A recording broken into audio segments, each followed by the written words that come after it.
Congratulations! You made it to day 7. That's right, 1 week of course training.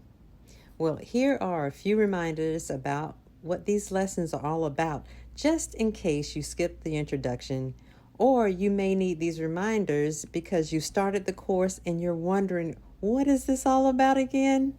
So let's review the key points from the introduction. First of all, the purpose of these lessons is to train your mind. Train your mind to a different perception of everyone and everything in the world. You may think, does my mind need training? Well, if you want peace, love, and joy, which the Course says is a package deal, then yes. If you're tired of being a slave to every thought that comes across your mind, then yes.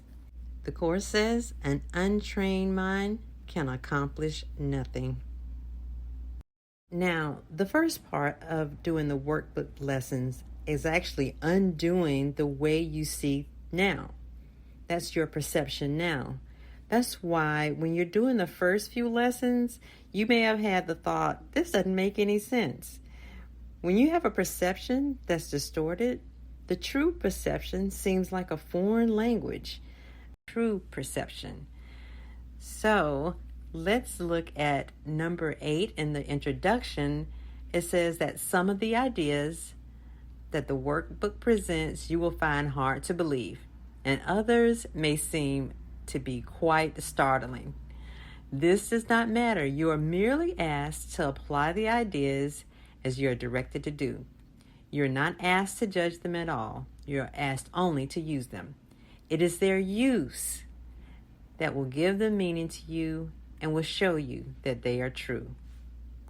So, when you're doing each of the workbook lessons, just remember this. You need not believe the ideas. You need not accept them. And you need not even welcome them. Some of them you may actively resist, but none of that matters. It won't decrease the efficacy. You just need to do the lessons as they're specified in the procedure and continue on. It's the practice that's going to show you that they're true and bring you peace. So let's get started with lesson 7. I see only the past.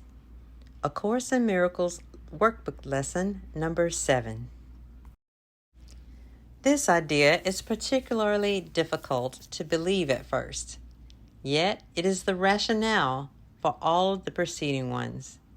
It is the reason why nothing you see means anything. It is the reason why you have given everything you see all the meaning that it has for you. It is the reason why you do not understand anything you see. It is the reason why your thoughts do not mean anything and why they are like the things you see. It is the reason why you are never upset for the reason you think. It is the reason why you are upset because you see something that is not there. Old ideas about time are very difficult to change because everything you believe is rooted in time and depends on your not learning these new ideas about it. Yet, that is precisely why you need new ideas about time. This first time idea is not really so strange as it may sound at first. Look at a cup, for example. Do you see a cup? Or are you merely reviewing your past experience of picking up a cup, being thirsty, drinking from a cup, feeling the rim of a cup against your lips, having breakfast, and so on? Are not your aesthetic reactions to the cup, too, based on past experiences? How else would you know whether or not this kind of cup will break if you drop it? What do you know about this cup except what you learned in the past? You would have no idea what this cup is except for your past learning. do you then really see it? Look about you. This is equally true of whatever you look at. Acknowledge this by applying the idea for today indiscriminately to whatever catches your eye. For example, I see only the past in this pencil. I see only the past in this shoe. I see only the past in this hand. I see only the past in that body. I see only the past in that face. Do not linger over any one thing in particular, but remember to omit nothing specifically. Glance briefly at each subject and then move on to the next.